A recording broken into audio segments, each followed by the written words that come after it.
All right, so we're back and we're diving into the last part of our four-part series on James Allen's book, As a Man Thinketh.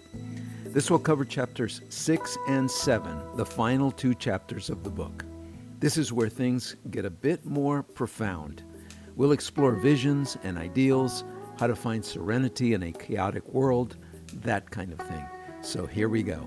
If you've been following along with us from the beginning, how much emphasis Allen puts on our thoughts and how they really shape our reality. But he goes even deeper in these final chapters. Right off the bat, in chapter 6, he starts with this really striking image. He says the dreamers are the saviors of the world. He was talking about those people who can see beyond what is, to something brighter.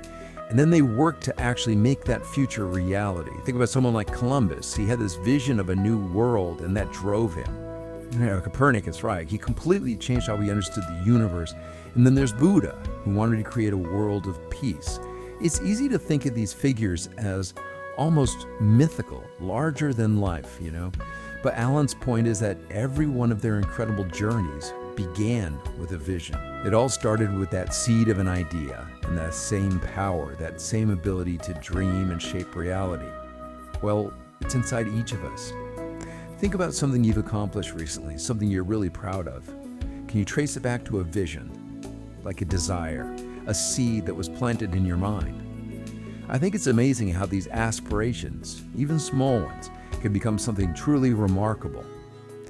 But Allen doesn't stop of just dreaming. He tells this story about a young man trapped in poverty, stuck in a dead-end job, surrounded by hardship, but he refuses to let it define him. He holds on to this vision of a better life, a vision that's so clear and so strong it fuels him. Through pure willpower and constant effort, he breaks free from his limitations and completely transforms his life.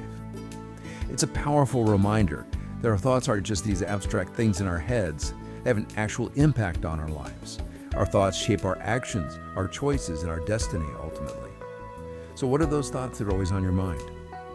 Are they leading you toward the life you really want? Now, some people might say, well, yeah, that's all good, but what about luck? What about people who just get all the breaks? Allen tackles this head on. He says we often see those visible results and think it's just chance, but actually they're the results of a lot of unseen effort, sacrifice, and just unwavering belief. We see someone successful and think, wow, they're so lucky. But we don't see the years of work and the setbacks. We don't see the doubt. We don't see the commitment that went into making that success happen. Allen reminds us that every result has effort behind it. The bigger our accomplishments, the more energy and dedication we've invested. We have a lot more control over our outcomes than we think. Okay, so we've talked about vision, about aligning our actions with our aspirations, about debunking this idea of luck. But how do we bring all of this together? How do we face those inevitable challenges and setbacks that life throws our way? That's where serenity comes in, and that's what Allen dives into in chapter 7. He calls it a beautiful jewel of wisdom, a state of inner peace that lets us handle anything. He paints this picture of a sturdy rock standing strong in a raging ocean. That's how he describes someone who has cultivated serenity. They're not unaffected by the waves, but they have this unshakable strength inside, a calmness that keeps them grounded and centered. Then he contrasts that with the person who's ruled by their emotions. Their life is like a roller coaster, up and down all the time. He talks about how losing your temper and not having self-control can really hurt your relationships. It can sabotage your goals and ultimately take away the joy and fulfillment we're all looking for. It's a good reminder that our inner state affects every single part of our lives. So how do we get to this serenity, though? Allen doesn't just leave us hanging with big ideas. He actually offers practical guidance. He says self-control is important, and so is right thinking. He also talks about the power of saying to yourself, peace, be still. It's about recognizing that we have a choice in how we respond to things when they get tough. Do we get angry and frustrated, or do we choose to stay calm, understanding, and compassionate? And that choice, that ability to master what's going on inside us, is the key to finding true serenity, as the foundation for building a life full of meaning, fulfillment, and lasting peace. It's not about becoming some kind of emotionless robot or anything, Serenity isn't about pushing down your feelings. It's about developing that inner strength so you can experience your emotions fully without being controlled by them. It's like choosing how you respond instead of just reacting all the time, you know what I mean? Maybe think of it this way. Imagine you're sailing a ship across a huge ocean. You're going to run into storms, you're going to have calm seas, it's just how it goes. But a good captain keeps a steady hand on that wheel, you know? They navigate those changing conditions with skill and courage. That's what Alan wants us to do with our minds. He wants us to become the masters of our thoughts, the captains of our own souls. He uses this beautiful phrase. He says, "In the bark of your soul reclines the commanding master. He does but sleep. Wake him." It's like he's saying that we all have this incredible potential inside of us, this power to really shape our own destiny, but we got to wake it up. We do that by working on those qualities we've been talking about. Self-control, right thinking, calmness, all of that. He actually says self-control is strength, right thought is mastery, calmness is power. These aren't just like feel-good words. They're a real plan for how to live a better life. And then he ends the book with this incredibly powerful affirmation. He said, "Say unto your heart, peace, be still." It's so simple, but it's also really deep. It's a reminder that we always have a choice, even when things are crazy and uncertain. We can choose peace, we can choose to be calm, we can find that quiet place inside ourselves, that place that nothing can shake. So as we wrap up this exploration of As a Man Thinketh, I'm curious, what's standing out to you? What's resonating with you from these final chapters? For me, it's this really strong reminder that we're not just victims of our circumstances. We have the power to choose our thoughts, and when we do that, we shape what our life is actually like. It's easy to get caught up in everyday problems, to feel like things are just happening to us.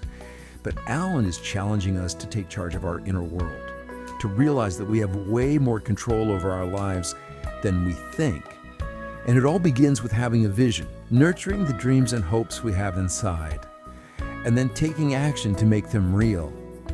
It's about becoming the captain of our ship, like we were talking about, steering our thoughts towards our dreams and embracing the whole journey with purpose and peace. But it takes inner strength, it takes serenity to handle the challenges and setbacks that we know are going to come up. It's about remembering that even when things get tough, even when it feels like a storm is raging all around, we have the power to find that stillness inside us, that center that helps us get through anything. And you know what I love about this book? It doesn't just give us these abstract concepts.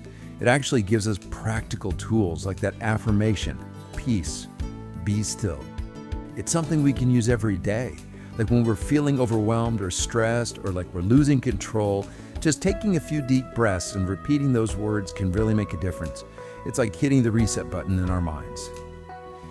It reminds us that we have the power to choose peace, to choose calmness, no matter what's going on around us. It's like you have this safe space you can go to inside yourself anytime, anywhere. And the more you practice, the easier it gets to find that calm, even when everything's a mess around you.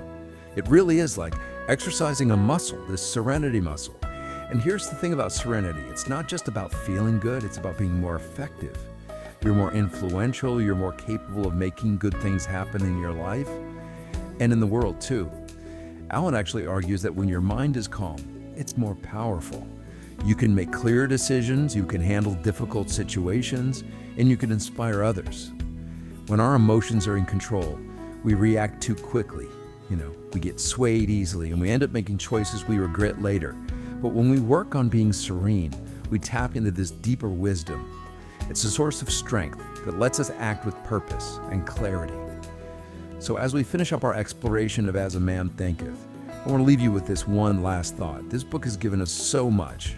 A way to understand how our thoughts shape our reality, tools for changing our thoughts, and a vision for the kind of life we can build when we master our minds. But the real journey starts now. It's up to us to take these ideas, these little seeds of wisdom, and plant them in our own lives. We have to work on them consistently, reflect on them, and then watch them grow into the reality we want. I really hope that these deep dives into the book by James Allen has inspired you to take that journey, to believe in the power of your own thoughts and create a life full of meaning, joy, and serenity. Thanks for joining me on this journey. We'll be doing more of these here at Blended Wisdom, so don't forget to subscribe and hit that notification bell to stay in the loop. And don't forget to visit our website, blendedwisdom.life, and get a free download of As a Man Thinketh by following the link in the description. So until next time, let your thoughts take you to higher ground.